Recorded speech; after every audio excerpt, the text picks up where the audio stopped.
I feel like Scott was a resource that I didn't know how to use. I met up with Scott and we had a good sit down, and we were able to flip through the label designs that Thomas had done for us, and then get down to business in terms of talking about the marketing strategy. In the beginning, a lot of this I think really has to be a hand sell. When I was developing the business plan, it was really important for me to work around what would eventually be a retail price point of under $25.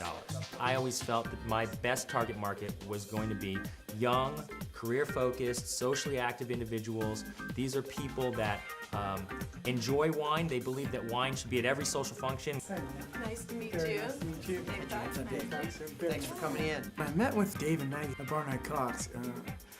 They made me realize who I was. You know, who I wanted to, what I wanted to present. But from a marketing point of view, if I'm Ebony Magazine and I'm looking for stories, or I'm being pitched all day, every day for stories, what about your story is going to make me say, I want to talk to this guy?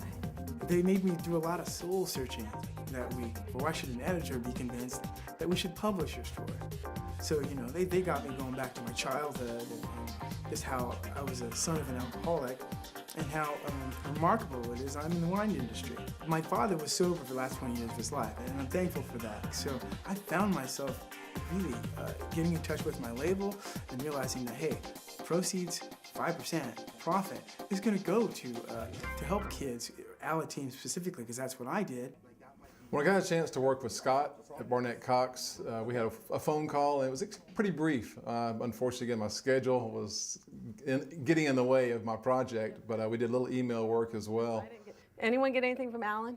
And they gave me some really pointed advice on what to do, and very much, I think, overall, just how to focus what I was trying to do to translate that to the consumer.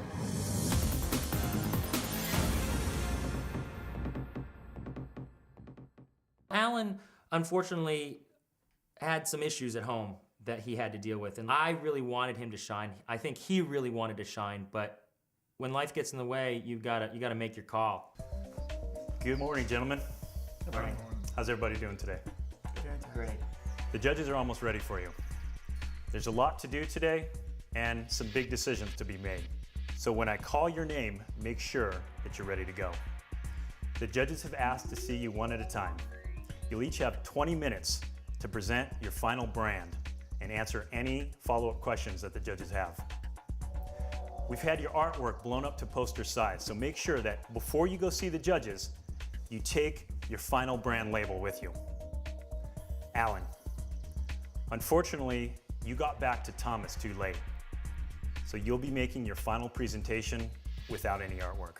I kind of knew what to expect because I knew that I hadn't done my very best work on my marketing and business plans, and I was going to have to probably step up to the plate and really have a dynamic presentation to pull it off. What we're going to be doing is we're going to be building a Negociant-style wine venture called Cellar 805. Everybody, I think, had the jitters except for me on this round. I mean, we had a week to do a business plan. I gave them 35 pages of business plan, including 5 years of P&L, entire wine line, analysis, marketing plans. I have nothing to worry about at this point. From the consumer end, we're doing a lot of word of mouth, a lot of blogging, a lot of guerrilla marketing. But you have a 35-page business plan. We want to know whether that's true or whether there's some smoke and mirrors going on there. So I think I'm going to start with Thomas in terms of the label. I enjoyed working with Taylor. He was the first one to get in touch with me. He was really open to ideas and moving things forward, and he took advantage of my company's knowledge. Looked like he had done a lot of front-end research and identifying who he wanted to market to, but I still feel like there's vagueness on or lack of clarity on how you're going to get your product in their hands. The one thing that I still also felt a disconnect on is your price point. You kind of spelled out you're hitting kind of a 15 to 20 or 15 to 25, and you kind of use a term in your plan about affordable luxury. To me, the price point isn't matching that. And that you're a business guy, you know that when you create demand, high demand, what does that do to price? It jacks price up. So if you're trying to establish and stay firm to a price point that's low, that's where I think you're missing the mark.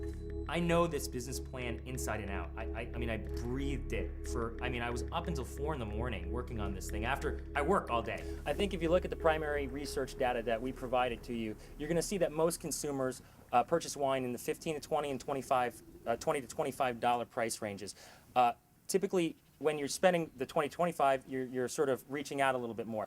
I think a lot of people in the wine world think everybody's buying $35, $50 bottles of wine, $100. So once I was able to explain to Scott, no, this is what we're trying to do with this, or explain that to Leslie. So I ended up coming out strong. James, I definitely sensed your passion for wine, and I really enjoyed that, you know. I think where I was a little bit disappointed was on the communication. I think it took you until Thursday or Friday to contact me. Thank you so much. I think you were missing a great opportunity to maybe work even more on your brand, where you could have maybe had more options, fine-tune it better, you know, that sort of a thing. But I do love your passion. Yeah, I got the same sense from our first meeting that you know, passion you have. But some of the things I think that you had in your plan that weren't really fully addressed was really the big how. How are you going to get your product to market? To me, it seems like a little bit more of a roll of the dice approach to marketing. Obviously, what I did wrong with Thomas and Scott was I should have get a hold of them exactly when I was supposed to. I did stall for about a few days because life for me just gets busy. Overall, when I look at this challenge and I look at what I've produced, I'm pretty happy with it. My biggest fear is that somebody's going to look at my plan and think I'm out of touch with the wine reality. Ross, what did you think about this challenge? I mean, were you comfortable in the role of marketer?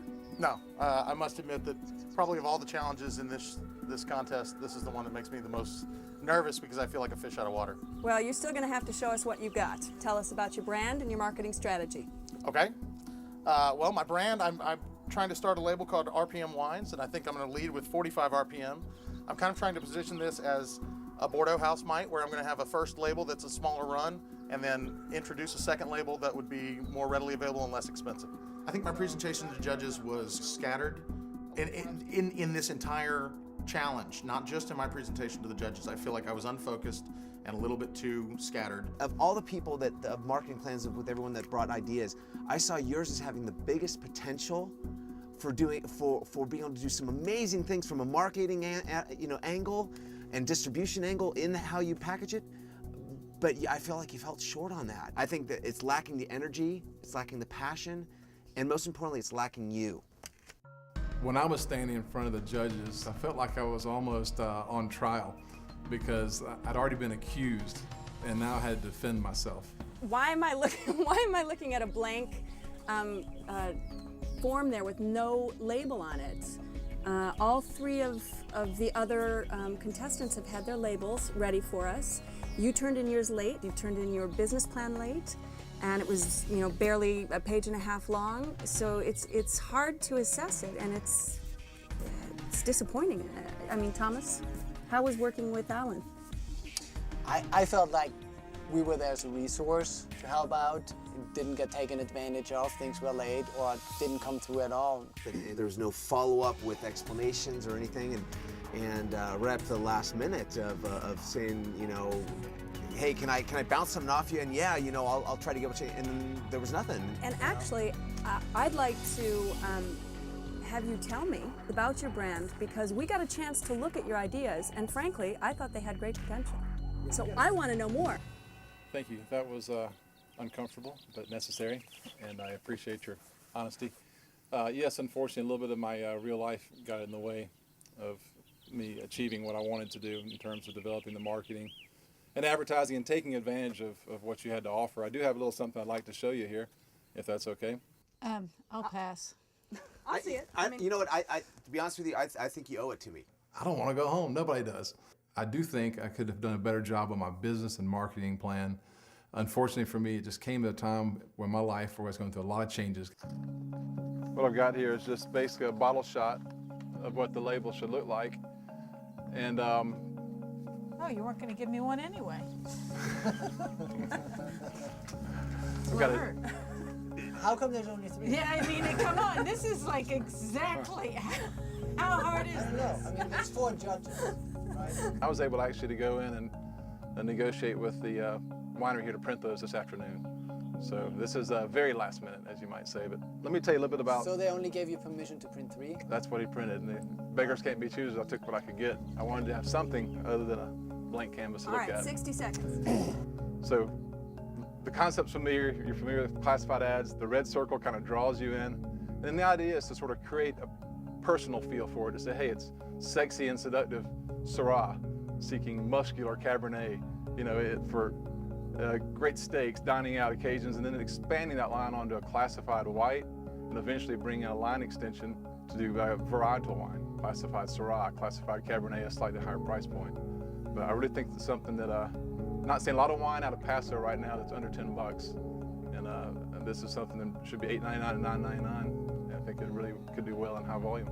I think we've heard enough to make a decision. Okay. So, thank you. Thank you. When the judges were deliberating, I felt certain that I was going to go. I was just wondering who would be my partner, you know, in the elimination. Before we share our decision with you, I'd just like to pick up on something Scott said earlier. I mean, you all have been given an amazing opportunity. It takes people years to get exactly where you are right now. So, Taylor, this competition is now yours to lose. Congratulations, you're still in. Ross, you're also still in the competition, but you are no longer in the lead. I knew that Taylor was going to come with a great business plan. I knew that Taylor was going to spend a lot of time on it. I also knew that I couldn't compete with that. So I didn't really try. That leaves James and Alan. You're in our bottom 2. At the beginning of this challenge, we told you that 2 of you would be going home. We've decided to eliminate only 1. James, you actually surprised us today. That's what made us change our minds. You're staying. Alan, you're going home. Please leave the vineyard. Thank you for the opportunity. The rest of you, congratulations. Well, you know, being in the final 3, I feel very lucky. I feel as if I could win. I've learned a few things. I spend a little too much time worrying about my weaknesses and not emphasizing my strengths. I never want to be discounted for my knowledge or my ability or my acumen.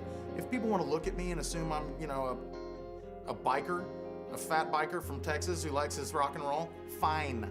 But if you listen to me for 5 minutes and still think that, you're not listening. For me to get to the Final Four was pretty much one of my goals, I think, from the beginning. I knew that I had what it took to get to the end and maybe to win the thing. I wish I had a chance to show a little more still of what I'm capable of, but I feel really lucky to be in here. This whole experience is fantastic. It's a once in a lifetime.